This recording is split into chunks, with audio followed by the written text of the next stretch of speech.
সালামু আলাইকুম ভিউয়ার্স, আপনারা কেমন আছেন? আশা করি ভালো আছেন। তো আপনাদের দোয়াতে মাশাআল্লাহ আমিও খুব ভালো আছি।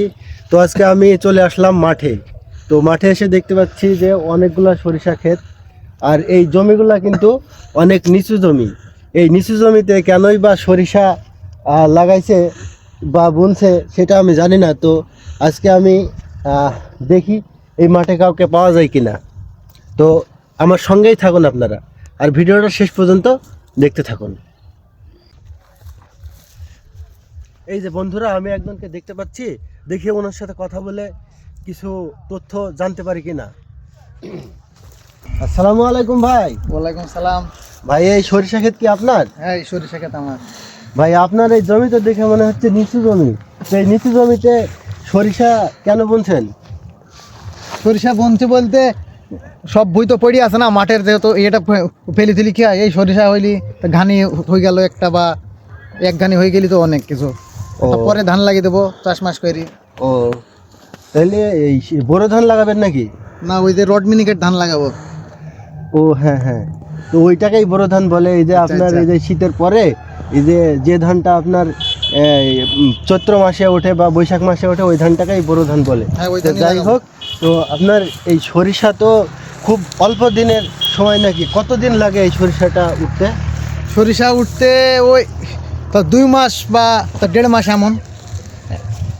ও আচ্ছা, এই 2 মাস তো জমি মনে হয় যে মাঠে সব পড়েই থাকে। হ্যাঁ, এই 2 মাস তো পুরা মাঠ সব ফাঁকা পড়ে আছে। আমি এই জন্য ওই সরিষা ফেলেছি, দেখি যদি হয় ভালো, হইলে হইলো, ঘানি হইলো, না হইলে না, এই আর ও, কি। তো আসলে ওই যে কথায় আছে বলে না যে পড়ে পাওয়া 14 আনা। এটাই। তো মাঠে জমি তো পড়েই আছে, আর এই খালি জমি ফেলে না রেখে যদি সরিষা বোনার পরে যদি 2 মণ বা 1 মণ যেটা হবে সেটাই লাভ আর হ্যাঁ, কি। সেটাই লাভ। তো ভালো। তো এই সরিষা বোনার পরে আপনার কি পরিমাণ খরচ হয়েছে? সরিষা বোনার পর আমার কোনো খরচ নাই, মাত্র 5 কেজি সার দিয়েছিলাম ইউরিয়া, ওইটাই শেষ। ও, আর সরিষা বীজ? আর সরিষা বীজ ওই শেষও দিই না, এমনি হয়ে গেছে। ও যাক, আলহামদুলিল্লাহ ভালো। তো এরপরে এই সরিষাটা কতটুকু কি পরিমাণ হতে পারে? তা কি পরিমাণ ওই ওই 30-35 কেজি এমন হইতে পারে। 30-35 কেজি হইলে তো আলহামদুলিল্লাহ। 2 মাসে কি বা এমন খ্যাত হয় মানুষের। ভালো থাকবেন। আচ্ছা, ঠিক আছে, আপনারা ভালো থাকবেন। আপনারা দেখতেই তো পেলেন যে একজন চাষি ভাইয়ের সাথে কথা বললাম। তো মাঠে তো সব জমি পড়েই আছে। তো পড়ে থাকা জমিতে যদি কিছু পরিমাণ ফসল হয় সেটাই কিন্তু লাভ। তো আপনারা যারা চাষাবাদ করেন তাদের উদ্দেশ্যে আমি কিছু কথা বলতে চাই যে আপনারা এইরকম এই যে অগ্রহায়ণ মাসের যে ধান, এই ধান কেটে জমি ফেলে না রেখে এই ধরনের চাষাবাদ করবেন। স্বল্প মেয়াদি সরিষা বুনে রাখবেন, এতে আপনাদের লাভ হবে।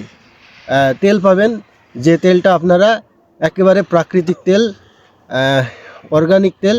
এই তেলটা ব্যবহার করলে আপনাদের শরীরের জন্য ভালো হবে। তো মানুষের সবার উপকার হবে, খালি জমি পড়ে থাকবে না। তো যাই হোক, সবাই ভালো থাকবেন, সুস্থ থাকবেন।